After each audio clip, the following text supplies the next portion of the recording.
อ้ยไม่ได้ขายกับขายบ่มีซื้อเด็กซื้อนี่ แต่ว่าแจ็คนี่มีแต่ซื้ออย่างเดียวมันก็ขึ้นอยู่แต่ปิดแทงโลทามาเอาได้ ขึ้ นี่ น เด้อ อยู่ขึ้น มันตัดลงปุ๊บเราตัดแบบเสลี่ยงนะแห่งขายค่อนข้างมีน้อยสุดในบริเวณนี้นะมานี่มาซื้ออาจารย์ซื้อขึ้นเด้อซื้อขึ้นเด้อเอาได้นี่เด้อ อาจารย์พาซื้อเงินเดือน4 เดือนแล้วบัดนี้เบิดตูดเลยบัดนี้ สามารถส่วนได้เด้อส่วนได้เนาะตามได้แล้วก็ส่วนได้เด้อเป็นเรื่องปกติ เงินเดือนเสีย6 เดือนยังไม่เสียมาเสียอีกว่าบัดนี้ ขึ้นได้เอาได้นี่นะขึ้นได้เนาะเสือมันรถจะได้ก็ขึ้นได้เนาะเอาได้นี่นะตามแต่ที่เขามีความเสือมันนะ รีบบอกอาจารย์ขึ้นบอกอาจารย์ เห็นปะ นี่ เห็น ขึ้น ปะ เอาขึ้น เห็นปะงามนี่ โอ้ ออกออเดอร์ไป ว้าว ออเดอร์ไปบ่ต้องกดดันตัวเองมีความเชื่อมั่นอะไรกันแล้วเนาะมีความเชื่อมั่นอะไรกันแล้ว หมกเศร้าเลยบัดนี้ อืมเชื่อว่ามีคนมานั่งเทศอยู่ข้างๆแจ็คนี่ ไปอ่ะ นะ ไม่เห็นนะอันนั้นไม่เห็นนะอาจารย์ อ่ะมาเอาเรื่องนี้ซื้อขึ้นอีกเนาะเนี่ยมาซื้อก็ซื้อเอา มีคนมานั่งเทศนี่มีคนมานั่งเทศให้หน่อยนั่งเทศข้าง เออ ๆนี่นะ นั่งเทศข้างๆนี่มาซื้อขึ้นอะไรกับเสื้อมั่นทุกคนเนาะวินโบวินก็ต้องเบิ่งการบริหาร โอ้อาจารย์อารมณ์ดีเนาะ ซื้อเสื้อมาในตัวอาจารย์บัดนี้ นึกว่าผู้สาวอยู่ข้างๆนางเทศนั่นสุดอาจารย์ สาวมีสาว เอาบัดเจี๊ยบเลยแล้วเป็นมีสาวเนี่ย งามแล้ววันนี้นะ วันนี้อาจารย์อู้มักชิปเลยบัดนี้ยังไงต้องเฮียนแล้วบัดนี้ เมื่อกี้นี่โอ้มันทะลุเส้นเนาะขึ้นไปแล้วได้นี่นะทะลุเส้นเนาะเบิ่งว่าถ้ามันเป็นขายลุดเส้นนี้ลงมาเขาจะขายเด้อแต่ถ้ามันอยู่บริเวณนี้ปั๊บเงินเนาะปั๊บเงินปกติเนาะมันอยู่บริเวณนี้นี่เขายังจะซื้อขึ้นถ้ามันเป็นแท่งขายบนลุดเส้นนะซื้อขึ้นอีกเนาะซื้อขึ้นอีกซื้อ เอา ขึ้นต่อ มาซื้อก็ซื้อเอาบัดนี้ ตอนนี้คอยมีกำไรอยู่99เหรียญพลาดบ่เกิน3ไม่เนาะช่วงหลัง แต่ว่าเกือบหอดหาวเด้อเนาะเพราะว่า 12 เดือนก็พอแล้วบัดนี้ประมาณ ได้ขึ้นได้เสือมั่นเนาะเสือมั่นรอดออเดอร์เลยนะครับวินบ่วินกะบริหารเงินไปเอาแต่ว่าเขากดซื้อแล้วเขาก็มีแต่เสือมั่นซื้อละมาขึ้นได้เอาได้นี่นะ3 2 1เห็นบ่ อาจารย์ เห็น จะได้อาจารย์จะได้อาจารย์ ว่าอาจารย์เสียนะอาจารย์นี่นะ มันสวิงทรงท้ายนิดนึงเนาะพอกาบ เพื่อตึงให้อาจารย์ มันเป็นแนวโน้ม โอ้ การสวิง หาสิเคยเห็นบัดนี้หาสิเคยเห็น มันสวิงทรงท้ายเนาะเพราะว่ามันเป็นแนวโน้มขาขึ้นแน่นอนแทงซื้อมันจะไหลอยู่แล้วนะเบิ่งแม่เบิ่ง ABCD แม่เบิ่งเป็นแทงซื้อเบิดเลยนะ ซื้อบ่อาจารย์ ซื้ออีกบันหนึ่งตามแนวโน้มซื้อขึ้นอีกบันหนึ่งนะตามแนวโน้มซื้อขึ้นอีกบันหนึ่งเขาอย่าไปส่วนเทร ซื้อบ่ น ได้นี่นะ นะอย่าไปส่วนเทรนมันเป็นเทรนขาขึ้นนะเขาอย่าส่วนเทรน เอ้าช่างนี่เด้งออกบ่นี่เป็นก่อนอาจารย์อู้ตาย เสื้อมั่นเวลาเขาออเดอร์แหละเนาะนี่ ABCD เด้งออกซื้อบัดนี้ ยังขึ้น โอ้ ยังขึ้นโยเสื้อมั่นโอ้ยกลับเรื่องสวิงแล้วเมื่อกี้เขาพลาดฮอตซี่ออเดอร์ติดพุ่นเลย ออเดอร์นี้ขึ้นได้นี่นะเสื้อมั่นเราออเดอร์เลยนะขึ้นได้อีกหน่อยหนึง อีบ่อาจารย์ ขึ้นได้ อีบ่อาจารย์ เห็นบ่ เอ้าอาจารย์จะได้อาจารย์นี่นะ งาม โอ้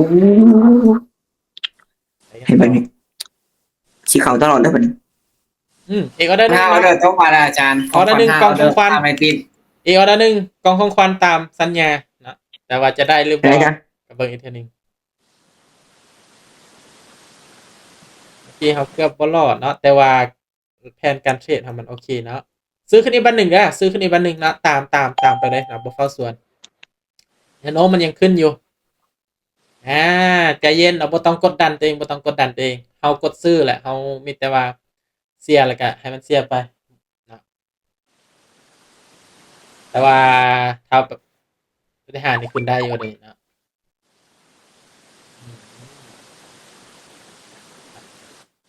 ช่วง5 วิลูกป้อมันลงแบบกินบ้านกินเมืองเลยนี่ลงมากินบ้านกินเมือง เกือบเกือบได้5ออเดอร์ติดโอ้ยเนาะแต่ว่าเห็นบ่ถ้าว่าเฮาบริหารเงินบ่ดีแจ็คเสื้อโลดพอแตกแล้วเนาะอีกจังน้อยหนึงเนาะเขาจะได้ตามเป้าหมายที่ต้องการเด้ออีกน้อยหนึงอีกน้อยหนึงเนาะอีกน้อยหนึงได้ตามเป้าหมายเนาะขายเด้อเนาะสาเหตุที่แจ็คขายตอนนี้เนาะแจ็คเบิ่ง MACD เนาะ MACD ตัดลงเด้อสาเหตุที่ขายเด้อแต่กับจะวินบ่วินเขาต้องเบิ่งอีกเทื่อนึงเนาะแต่ว่าเฮาขายแล้วเฮาก็มีแต่ว่า เสียไปฟังขายเด้อ MACD ตัดลงเด้ออันนี้คือออกตาม MACD เอาเดี๋ยวนี้เนาะเสือมันทุกคนเสือมันออกออเดอร์แล้วเสือมันเนาะมั่นใจไว้โลดเนาะบ่วินกะเฮามีคูณเงินเนาะเสียตามเป้าหรือคือหยุดเนาะกะได้กะเสียได้ลูก3 2 2 1โอ 1 เค 0โอเค เดี๋ยวเบิ่ง มา กำไรก่อน ชี้ โอเคอีก5เหรียญบ่เป็นหยังเนาะ อีก5เหรียญบ่เป็นหยังเนาะกะถือว่าเฮาได้สำนี้ก็โอเคแล้วเนาะกะสำหรับในมื้อนี้แล้วเนาะรวมๆเฮาก็มาจากการบริหารเงินเฮานะทั้งนั้นเพราะว่าเมื่อกี้เนี่ยแจ็คเซลโลถ้าว่าเฮาพลาด4ไม่ติดเนาะหรือว่า3ไม่ติดคือแจ็คพลาดในเมื่อกี้เนี่ยถ้าว่าคนควบคุมอารมณ์ตัวเองบ่ได้เนาะหัวร้อนในหนึ่งเนี่ยยังบอกเลยเสียแต่ตอนนั้นเลยนะ จบแล้วบ่อาจารย์ โอ้ได้ตามเป้าแล้วเด้ถ้าว่าแจ็คไปต่อก็แสดงว่าแจ็คสอนทุกคนก็บ่มีความหมายแล้วเนาะสอนให้ทุกคนมีวินัยพัดแจ็คเองยังเฮ็ดบ่ได้นะอืม อาจารย์ ฮะ คือได้7เหรียญจากอาจารย์นี่นะ อะไร7เหรียญ อันนี้อันนั้น หืม ซื้อมาวัน11เหรียญเหลือนี่เหลือ7เหรียญแล้วป่ะนี่ คือเหลือ7เหรียญเฮาตอนนี้แจ็คกำไรอยู่145เด้อ145เหรียญนะ ไม่ได้กำไรสำเร็จนะ อืมโอ้บ่มีออเดอร์ขายเลยมาขายในออเดอร์ตอนท้ายนี่เนาะ ซื้ออย่างเดียวบ่มีขายมาขายในออเดอร์ท้ายสุดนี่เนาะ มาถ่ายในเดือนตอนท้ายเนาะก็สรุปมานี่ผลลัพธ์จะเขามีกำไรเนาะก็ชื่อว่าเห็นว่าช่วง9โมงเนาะเบิ่งเขาเทศช่วง9โมงนี้9โมง9โมง10ฮะ9โมง20เนี่ยเนาะก็ชื่อว่าเทคนิคเขาใช้บ่ได้ผลเนาะเขาใช้ในการบริหารเงินเอาปะเนี่ยในช่วง9โมง26 27เนาะก็ชื่อว่าวินเรทสูงเลยแสดงว่ามันใส่ได้ในช่วงนี้ในโมงนี้เนาะก็เบิ่งเอาเทคนิคเขาฉะนั้นเขาก็ลองจอบตลาดในช่วง9โมง27เพราะลองเข้าไปจอบเอาเนาะถ้าว่าเทคนิคเขาเทรดกำไรตอนใดนะเกือบได้5ออเดอร์ติดเนาะแต่ว่าบ่เป็นหยังเนาะได้กำไรก็พอวินมา4พลาด1ในช่วงท้ายเนาะบ่โกงกันเนาะบ่โกงกันตอนแรกเขาพลาด4เขาก็มาวิน4โอเคบ่ว่า สวัสดีตัววอลลุ่มรูมหนาค่อนข้างจะได้ตัวอันน่ะอีกอย่างก็ตัวเบิ่งอยู่รูมนั่นน่ะ ตัวไหนตัวนี้นี่วะ ตัววอลลุ่มบนเทศนั่นน่ะ ตัวนี้นี่วะ บ่แม่นอันอยู่หน้าอันน่ะแท่งเทียนนั่นน่ะอยู่รูมเป็นวอลลุ่มมัน แทงเทียนอ๋อ MACD นี่วะ เด้อ เด้เข้าไปบ่อนเด้มันเขียนไว้เลกิเตอร์เนี่ยคนค้นหามันจะขึ้นค้นหาเขียนแล้วก็ตัว M ตัว A ตัว C ตัว D เห็นปะแจ็คติดดาวไว้นี่เห็นปะ MACD นี่เห็นปะ MAC เนี่ยปึ๊บแล้วติดดาวมามันก็สิออกมาเห็นปะ เด้อ มันก็สวยได้หลายอยู่มันก็ขึ้นบางช่วงบางเวลาเนาะแต่กราฟค่อนข้างสวิงแล้วเด้อโมงนี่เด้อ